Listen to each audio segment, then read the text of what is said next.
අද මම ඔයාලට කියලා දෙන්න හදන්නේ ගල් මාළුවෙක්ව කොහොමද රෙස්ටුරන්ට් රසට හදාගන්නේ කියලා. අපි බලමු අපිට මොනවාද අවශ්‍ය කරන ද්‍රව්‍ය කියලා. මෙතන මම අරගෙන තියෙනවා සුද්ධ කරගත්ත මාළුවෙක්. ඔයාලට පේනවා ඇති. ඔක්කොම ක්ලීන් කරලා තියෙන්නේ. පොඩි ටිෂු එකක් අරගෙන තෙතමාතු කරගත්ත මාළුවව මොකද සීසන් කරන්න කලින් අපිට අවශ්‍ය වෙනවා සුදු ලූණු, කොත්තමල්ලි කොළ ටිකක් හීනියට කපාගෙන තියෙනවා. තව මම අරගෙන තියෙනවා මේ ඩ්‍රයි හර්බ්ස් ටිකකුත්, රෝස්මරි සහ කොරියන්ඩර් ලීව්ස් දෙක. තව මම අරන් තියෙනවා ගම්බිරිස්, ඒ වගේම ලුණු, තව මිරිස් කුඩු. මේක සැර නැහැ ගොඩක්, සැර නැති එක. ඒ වගේම ඔරිගානෝ, ලෙමන් පෙති කීපයක්. තව මම අරන් තියෙනවා ටොමැටෝයි චිලි පේස්ට් එකක්. අපි බලමු දැන් මේක කොහොමද අපි හදාගන්න ඕනි කියලා.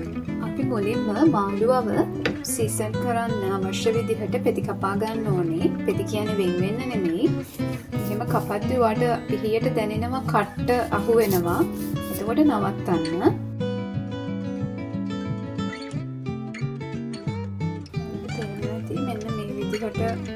ලයින්ස් ටික එන්න මේක මේ පෙති ගහගත්තා නම් හරි. එතකොට ඔයාලට ෆිල් කරන්න ලේසි සහ මාළුව හොඳට සීසන් වෙනවා. හොඳට මාළුව ඇතුළට පහේ ටික අල්ල ගන්න. දැන් මේ විදිහටම ඔයා අනිත් පැත්ත කපා ගන්න.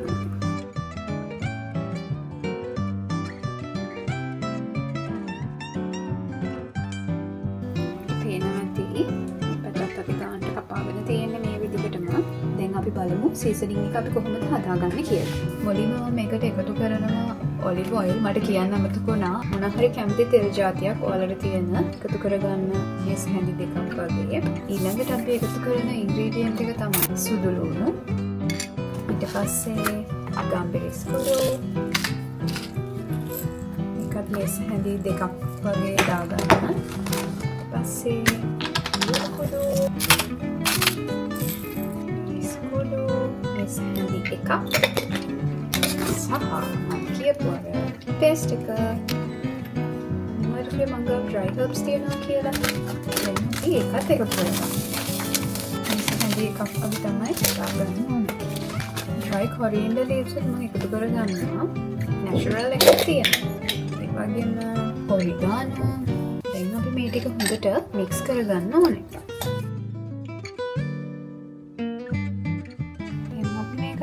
අපි කපාගත්ත කොත්තමල්ලි කොළ ටිකත් එකතු කරගන්න ඕනේ.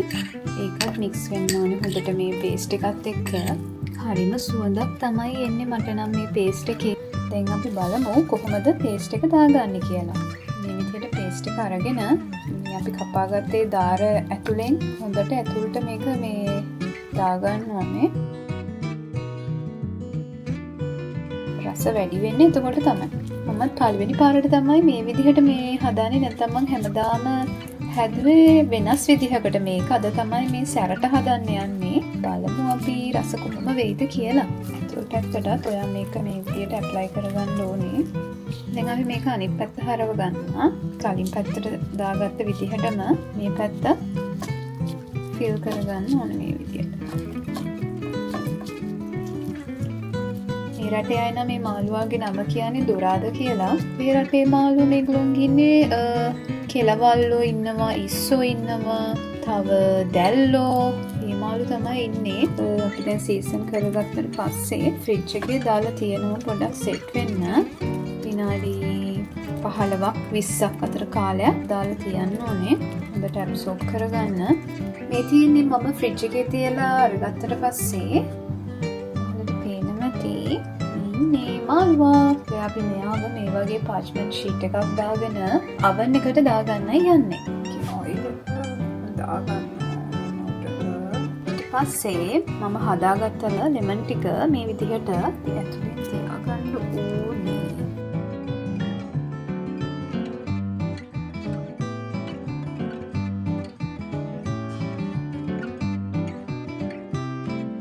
දැන් මේක oven එකට දාගන්නයි හදන්නේ. මගේ වීඩියෝ එක අන්තිම වෙනකන් නැරඹුවට ඔයාට බොහොම ස්තුතියි. මගේ මේ වීඩියෝ එකට කැමති නම් ලයික් කරන්න. ඒ වගේම මොන හරි ඔයාලට දැනගන්න තියෙනවා නම් කමෙන්ට් සෙක්ෂන් එකේ දාන්න. තව මේ වගේ ගොඩාක් රෙසිපි මගේ channel එකේ තියෙනවා. මේ වගේ අලුත් කෑම try කරන්න කැමති ඔයාගේ යාළුවන් අතර share කරන්න වගේම මගේ channel එක subscribe කරන්නත් අමතක කරන්න එපා. එහෙනම් මේ වගේ රසම රස රෙසිපි එකක් අරගෙන ඔයාලව හම්බ වෙන්න එනකන් ඔයාලට සුබ දවසක්.